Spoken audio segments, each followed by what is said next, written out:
Chers frères et sœurs, bonjour et bon sabbat. Ce matin, je suis content de vous voir, je suis content d'être avec chacun d'entre vous.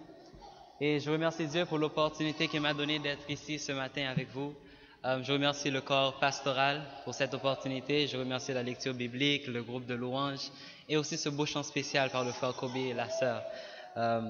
Je vous remercie beaucoup et que Dieu puisse continuer à vous bénir. Je prie aussi pour que Dieu puisse accorder une autre place à l'église d'Orléans.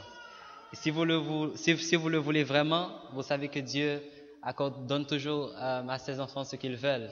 Alors Dieu vous l'accordera.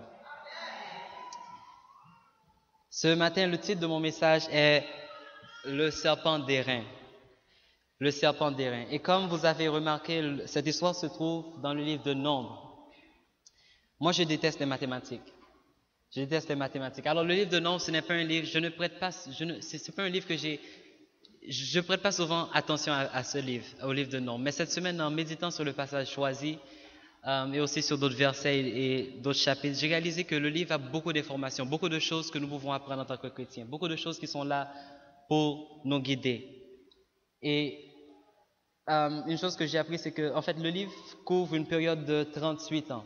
C'est l'histoire du peuple, c'est l'histoire détaillée des Israélites à partir du mont Sinaï jusqu'au bord de Canaan. Et comme je l'ai dit, ça couvre 38 ans. Et le mot nombre en hébreu, ça veut dire dans le désert. Dans le désert. Alors, l'histoire du serpent d'airain dans Nombre au chapitre 21, c'est une histoire que je trouve très intéressante.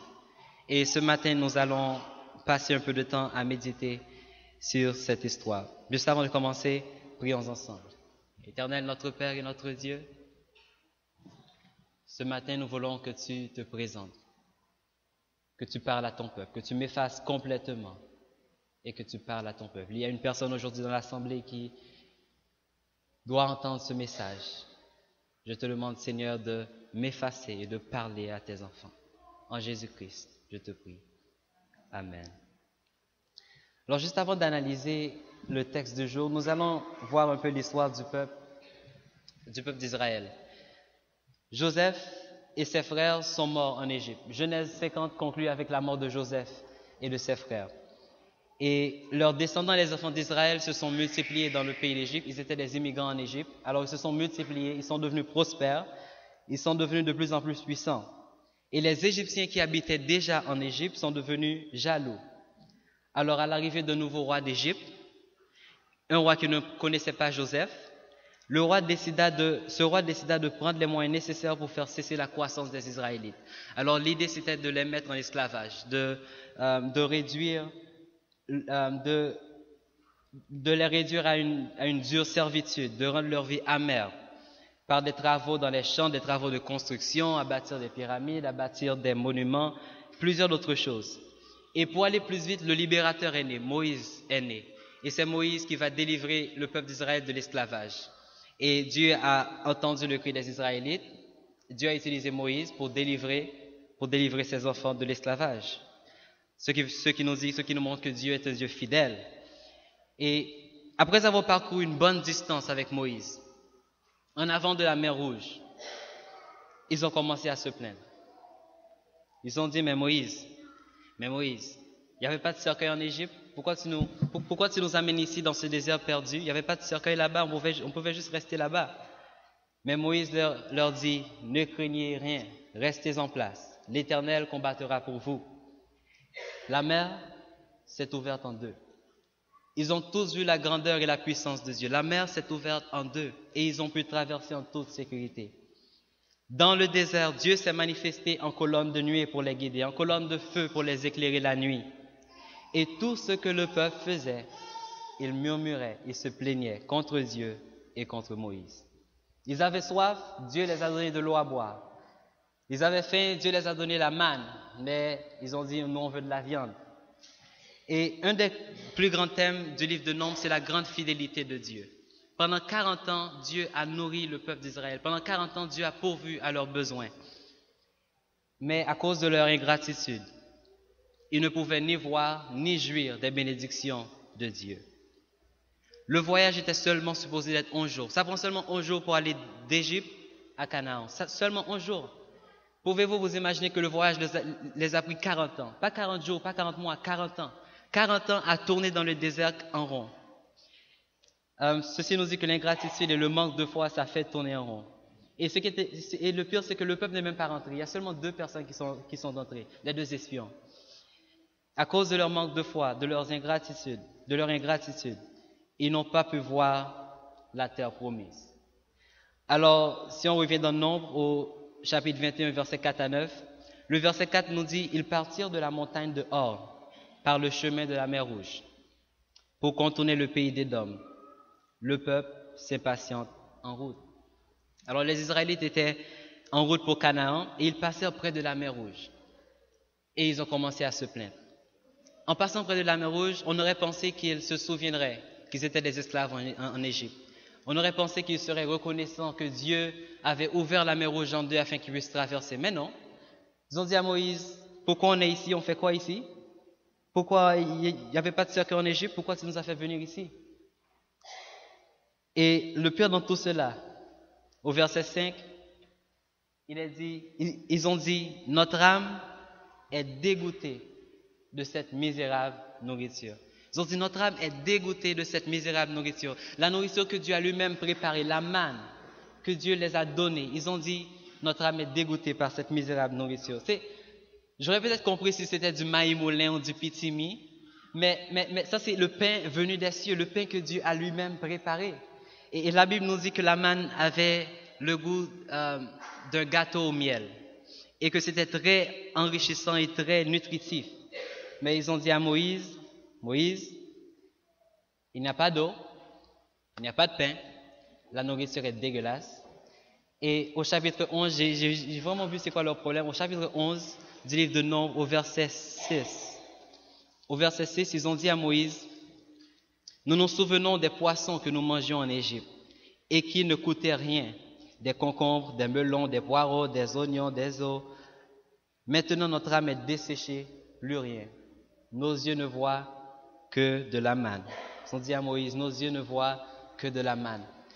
Cela me fait penser à un proverbe créole que ma mère utilise souvent à la maison. Les ventres de chat pleins, qu'ira ta mère. En français, ça dit quand le ventre du chat est rempli, il déclare que les queues de rat sont ta mère. Ça sonne pas bien en français.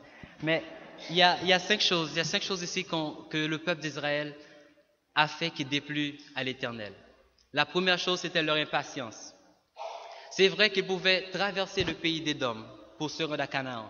Mais le chef du pays d'Édom ne voulait pas donner l'accès à Moïse et à son peuple pour traverser son pays. Alors il fallait qu'ils fassent le contour de ce pays. Et c'est vrai, c'est un long voyage. Et ils se sont impatientés. C'est comprenable, mais c'est inexcusable. La deuxième chose, ils ont manqué de respect à Moïse. Manque de respect envers Moïse, manque de respect envers Dieu, manque d'irrévérence. La troisième chose, ils ont questionné le plan de rédemption de Dieu. Ils ont dit, pourquoi tu nous as fait venir ici?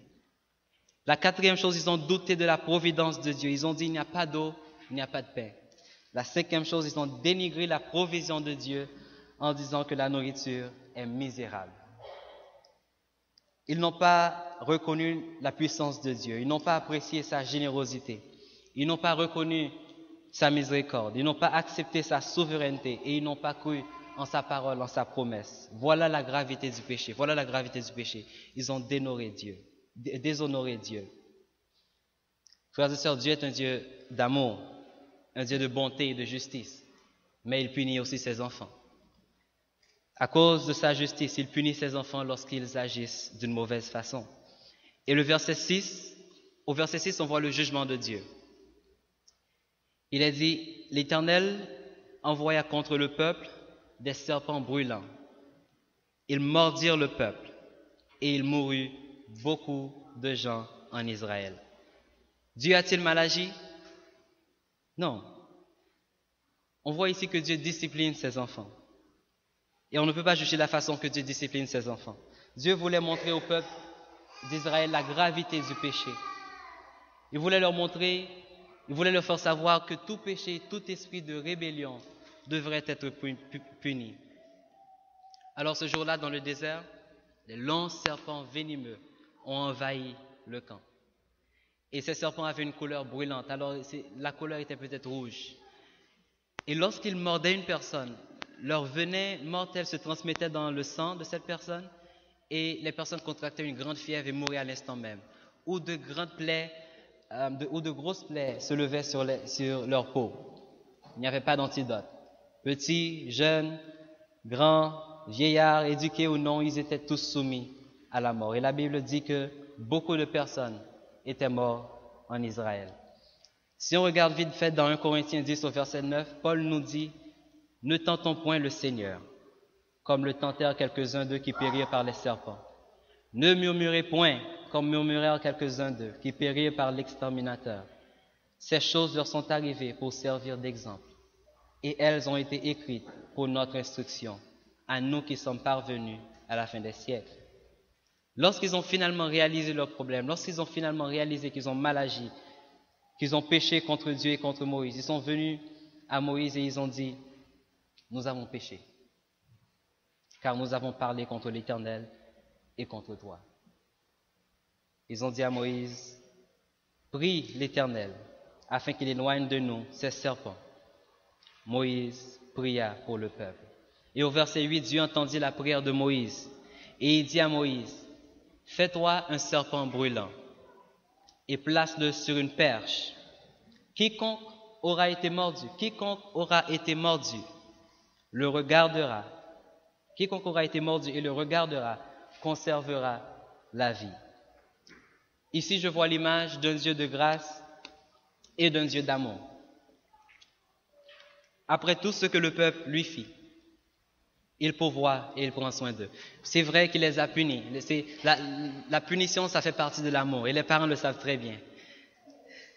Tu sais, les jeunes, tous les coups de souliers, les coups de câble de télévision, les coups de brosse à tête, c'est par amour. Moi, j'en ai pris beaucoup. Tough love. Le jugement de Dieu a fait en sorte qu'ils puissent se repentir et venir demander pardon à Dieu. Le verset 9 nous dit que Moïse fit un serpent d'airain, un serpent de bronze, et le plaça sur une perche. Et quiconque avait été mordu et le regardait, conservait la vie. Cette perche et ce serpent d'airain n'avaient pas de pouvoir en eux-mêmes. Et Ellen White dit que les enfants d'Israël savaient très bien que le serpent d'airain n'avait en lui-même aucun pouvoir de les sauver. C'était un test de Dieu. Dieu voulait voir s'ils avaient confiance en lui pour regarder et de fixer leurs yeux sur ce qui les tuait et d'être guéris. À chaque fois que j'entends parler de serpent dans la Bible, l'image qui me vient en tête, c'est l'image qui se trouve dans le jardin d'Éden. Le diable en forme de serpent qui tenta Adam et Ève. Et on voit dans cette histoire que les Israélites, il fallait qu'ils fixent le regard sur un serpent d'airain afin d'être délivrés, afin d'obtenir la vie. Et je trouve cela très intéressant. Et donnez-moi la permission de juste introduire une idée.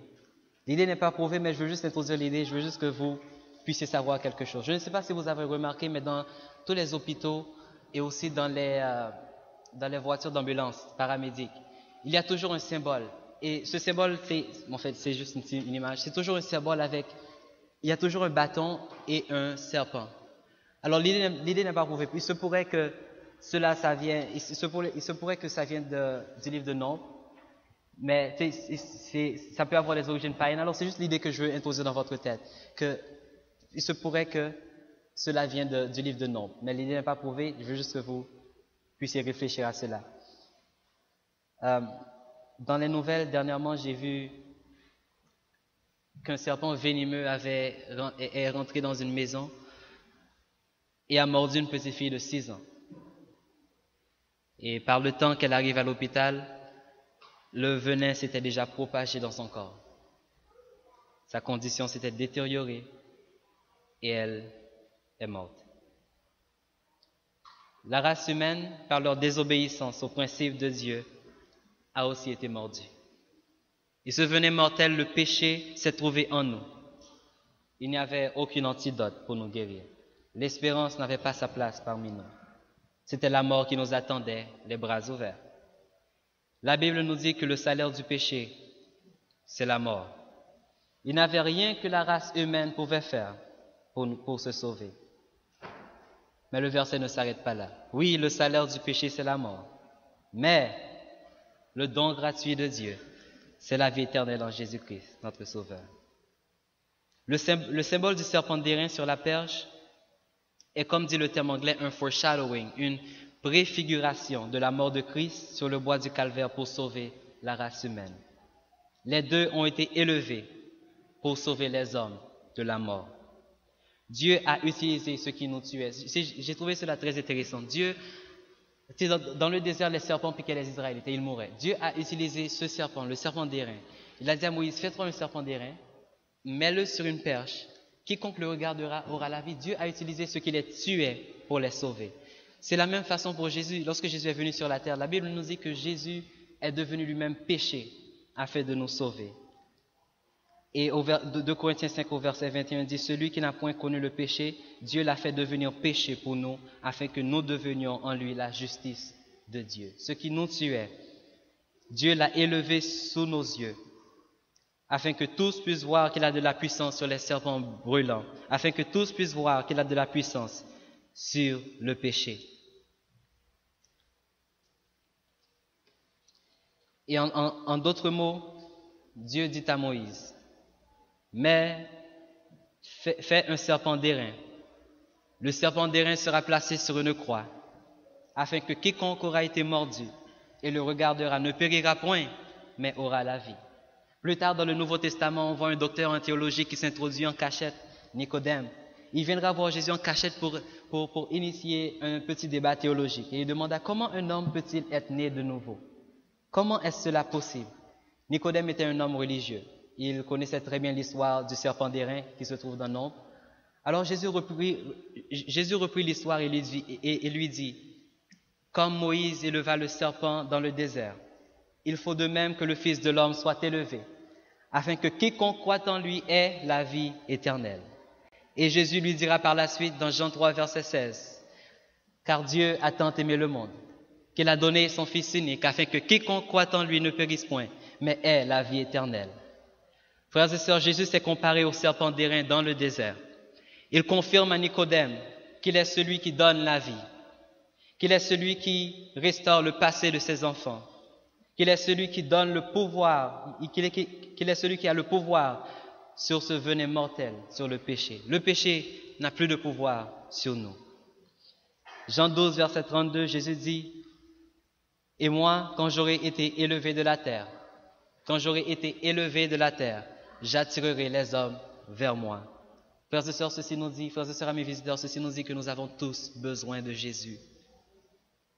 Nous avions été mordus, le péché s'est transmis dans notre sang. Et il faut savoir que c'est seulement Jésus qui peut nous donner la vie. Non seulement la vie, mais la vie éternelle. Mohamed, il est mort. Confucius, il est mort, il est confus aussi. Bouddha est mort. On peut tous les nommer, ils sont tous morts. Mais Jésus, lui, il vit. Jésus vit éternellement. Et c'est seulement lui qui nous accorde la vie en abondance. Seul Jésus peut compatir à notre faiblesse.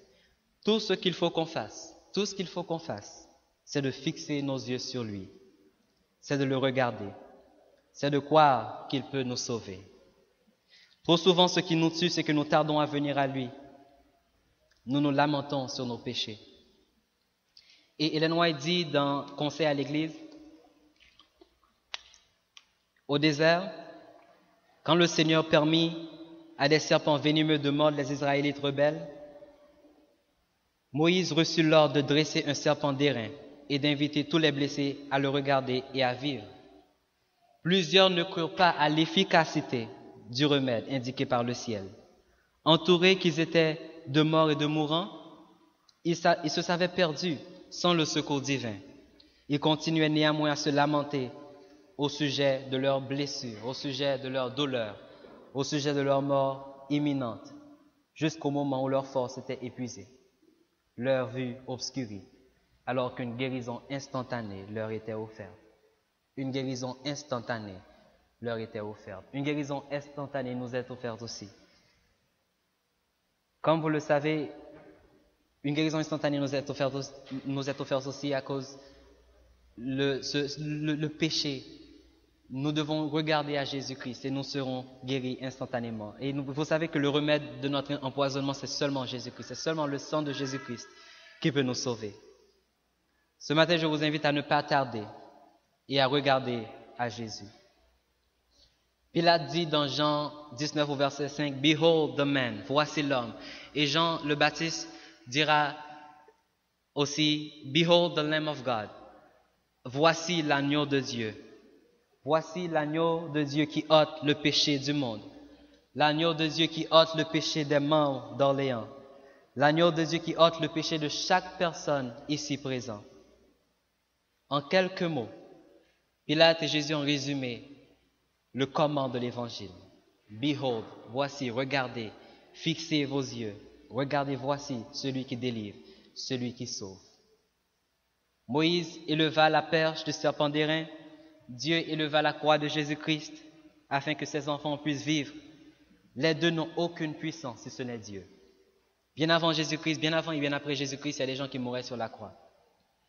La croix n'a pas de puissance sans Dieu. Toute la puissance vient de Dieu. Quand tu regardes, par la foi, tu crois que tu seras sauvé. Par la foi, tu crois que Dieu a de la puissance sur le péché, que Dieu peut te délivrer. Frères et sœurs, pour tous nos problèmes, pour tous vos soucis, dans toutes vos difficultés, lorsque les flots de la mer sont agités, lorsque le vent fait rage, quand tout chancelle autour de toi, quand le péché caché t'obsède et te tourmente de jour et de nuit, ce matin, je vous invite à fixer vos yeux sur le Maître. Venez sur son merveilleux regard et tu seras dans tout ton être vivifié pour lui et mis à part. Frères et sœurs, il y a de la vie dans un regard. Que l'Éternel vous bénisse.